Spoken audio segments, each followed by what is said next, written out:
रूपाली यानंतर कर्तव्य आहे ते सुद्धा शब्द आपल्या आर्यवैश्य समाजाचा भक्ती मी त्यांचा वसमत शहरात आर्यवैश्य कुलस्वामिनी श्री वासवी माता कन्यका परमेश्वरी यांचा 2511वा जन्मोत्सव सोहळा मोठ्या उत्साहात पार पडला असून यावेळी मातेच्या भव्य मंदिर उभारणीचा संकल्प करण्यात आला।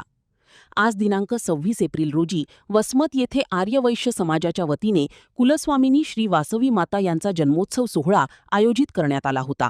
याप्रसंगी बोलताना महाराष्ट्र आर्यवैश्य महासभेचे राज्य संघटन प्रमुख प्रदीप कोकडवार यांनी सांगितले की वसमत येथील वासवी मातेच्या मंदिराचे काम लवकरच पूर्ण होईल याची त्यांना खात्री आहे। कार्यक्रमाची सुरुवात महिला मंडळाच्या वतीने करण्यात आलेल्या कुंकुमर्चन सोहळ्याने झाली। यानंतर स्थानिक आमदार राजू भैया नवघरे, नूतन नगराध्यक्षा सौ सुनीता मनमोहन बाहेती आणि श्री प्रदीप कोकडवार यांच्या हस्ते मंदिर उभारणीसाठी विटांची संकल्प पूजा करून श्रीफळ अर्पण करण्यात आले।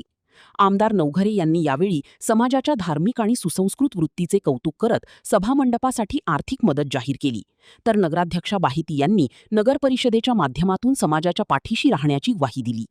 कार्यक्रमात समाजातील दानशूर अन्नदाते सुनील कोसलगे व ज्ञानेश्वर कोसलगे या बंधूंचा विशेष सत्कार करण्यात आला। सामूहिक महाआरती आणि महाप्रसादाने सोहळ्याची सांगता झाली। याप्रसंगी नगरसेवक दीपक हळवे, समाजाचे अध्यक्ष लक्ष्मीकांत कोसलगे यांच्यासह शहरातील आर्यवैश्य समाज बांधव व भगिनी मोठ्या संख्येने उपस्थित होते।